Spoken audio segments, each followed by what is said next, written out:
వాళ్ళకు నిక్కాసు లేకుండా నిజానికి నిర్భయంగా రాసినందుకు గాను వాళ్ళపైన కక్ష కట్టి అక్రిడేషన్ కార్డు మాత్రం వాళ్ళకి ఇవ్వకుండా చేయడం జరిగింది. దాంట్లో కొందరు యూనియన్ నాయకులు కూడా రాజకీయ నాయకులతో చేతులు కలిపి ఎవరైతే అధికారికంగా కావచ్చు తప్పులను నిర్భయంగా నిజాన్ని నిర్భయంగా రాసిన వాళ్ళు ఎవరైతే ఉన్నారో వాళ్ళని టార్గెట్గా చేసి ఇటువైపు కొంతమంది యూనియన్ నాయకులు కావచ్చు, అటు అధికారులు కావచ్చు, అటు నాయకులు కావచ్చు, వీళ్ళు కొమ్మకై నిజంగా జర్నలిజం వృత్తిని నమ్ముకొని పనిచేస్తున్న వాళ్ళకి అక్రిడేషన్ రాకుండా దాదాపుగా ఇప్పుడు ఎవరైతే అక్రిడేషన్ ఉన్నారో చెప్పండి.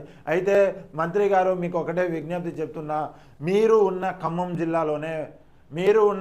జిల్లాలోనే ఒక్కసారి డిపిఆర్ఓ దగ్గరికి వెళ్ళి ఎంతమంది అక్రిడేషన్ హోల్డర్స్ ఉన్నారు ఆ అక్రిడేషన్ లిస్టును అయితే ఒకసారి తెప్పించుకోండి.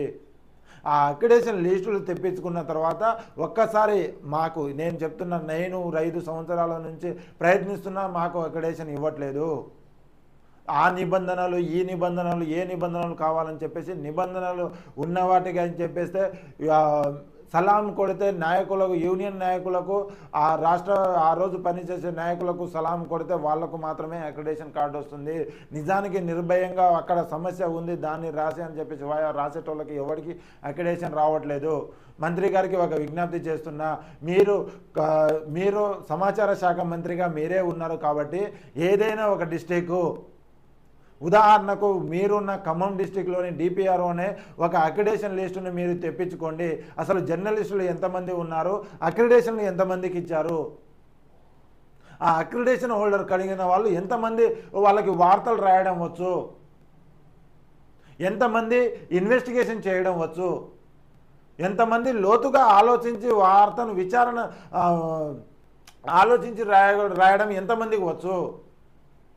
దయచేసి అక్రిడేషన్ అనేది ఒక బ్లాక్ దందాగా మారిపోయింది.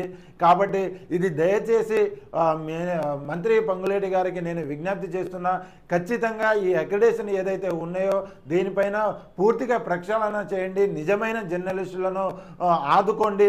మీరు చెప్పినట్టు నిజమైన జర్నలిస్టులు ఆదుకోండి.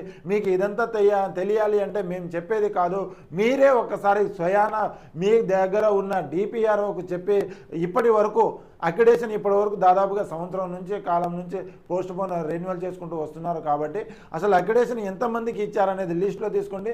దాంట్లో నిజమైన వార్తలు ఎవరు రాస్తున్నారు, నిజమైన జర్నలిస్ట్ ఎవరు అనేది ఒకసారి తెలుసుకోండి. ఒక్కసారి అలాంటి వాళ్ళని దయచేసి జర్నలిస్టులకు మాత్రమే అక్రిడేషన్ ఇవ్వండి, జర్నలిస్టులకు కాదు అని చెప్పి